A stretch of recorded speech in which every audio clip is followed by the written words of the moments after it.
भगवान राम के बाद अब मां सीता पर भी सियासत तेज हो गई है। मां सीता पर नया विवाद बिहार के सीतामढ़ी से शुरू हुआ है। यहां 13 दिसंबर को मुख्यमंत्री नीतीश कुमार पहुंचे थे। उन्होंने मां सीता जन्मस्थली के पुनर्विकास के लिए 72 करोड़ रुपए की योजना का अनावरण किया और इसके साथ ही राजनीतिक गलियारों में यह चर्चा शुरू हो गई कि मंडल के बाद नीतीश कुमार का यह कमंडल की राजनीति पर मास्टर स्ट्रोक है। मंडल इसलिए क्योंकि हाल ही में नीतीश सरकार ने बिहार में जातिगत जनगणना करवाया था। उसके बाद आरक्षण की सीमा भी बढ़ाया गया। सीएम नीतीश कुमार ने सोशल मीडिया प्लेटफॉर्म एक्स पर सीतामढ़ी के फोटो शेयर करते हुए लिखा, आज सीतामढ़ी में माता सीता की जन्मस्थली पुनौरा धाम को विकसित करने की योजना का शिलान्यास किया। इसकी कुल लागत 72.47 करोड़ रुपए है। पर्यटकों की सुविधा है तो मुख्य मंदिर के चारों ओर परिक्रमा पथ, जानकी महोत्सव मैदान में वाहनों की पार्किंग, आगंतुकों के लिए कैफेटेरिया और कियोस्क तथा शौचालय की सुविधाओं का निर्माण कराया जाएगा। नीतीश कुमार की इस घोषणा के बाद बीजेपी में भी हलचल तेज हो गई है। भाजपा के नेता विपक्ष विजय कुमार सिन्हा भी सीतामढ़ी पहुंच गए, जहां एक तरफ बीजेपी खुद लोकसभा चुनाव के लिए अपने हिंदुत्व के एजेंडे पर जोरों से लगी है। प्रधानमंत्री मोदी 22 जनवरी को अयोध्या में राम मंदिर का उद्घाटन करने जा रहे हैं और बीजेपी इसे लेकर काफी उत्साहित भी है। ऐसे में विपक्षी पार्टियों का उनके एजेंडे में सेंध लगाने पर भाजपा कैसे शांत रह सकती है।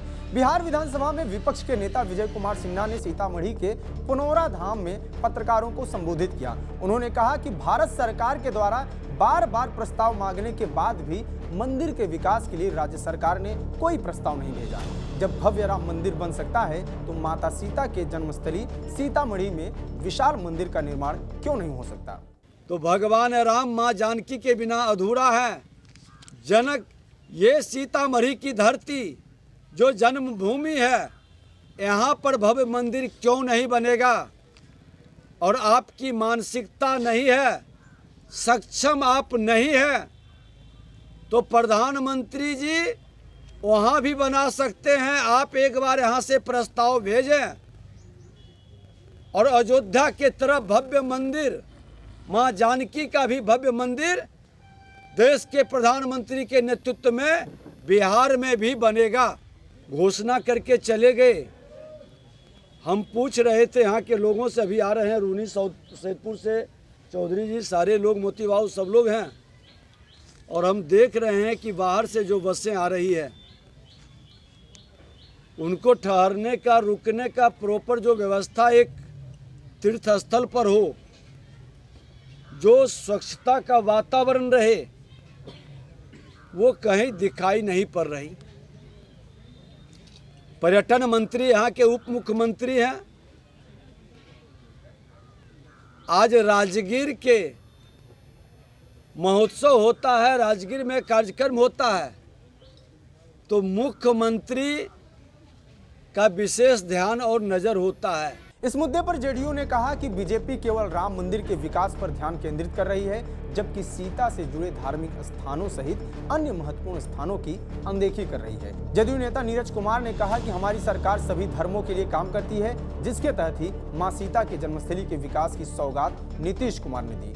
केंद्र को राम मंदिर के विकास पर 3000 करोड़ रुपए खर्च करने के साथ साथ सीता से संबंधित स्थलों को भी विकसित करना चाहिए था। बीजेपी से अलग होकर नीतीश कुमार जब से महागठबंधन का हिस्सा बने हैं, तब से ही वो अपने सियासी समीकरण को दुरुस्त करने में जुटे हुए हैं। जातिगत जनगणना, आरक्षण की लिमिट, शिक्षक भर्ती और फिर अब सीतामढ़ी में 74 करोड़ की योजना। बीजेपी के राम मंदिर का जवाब ढूंढते सीएम नीतीश कुमार ने देरी किए बगैर राम मंदिर के उद्घाटन से पहले ही जानकी मंदिर का शिलान्यास कर दिया। नीतीश कुमार के जानकी मंदिर का दांव मोदी के राम मंदिर का एक एनकाउंटर प्लान माना जा रहा है। इसी बहाने जेडीयू यह संकेत भी देना चाह रही है कि हिंदुत्व की ठेकेदारी केवल भाजपा के पास नहीं है, यही सेकुलर चरित्र रखने वाले नीतीश कुमार की अपनी पहचान भी है। अब देखना यह होगा कि आने वाले चुनाव में उनको इसका कितना फायदा मिलेगा। इस विषय पर आप क्या सोचते हैं, कमेंट बॉक्स में हमें बताएं। जुड़े रहिए टीवी 9 बिहार झारखंड के साथ। धन्यवाद।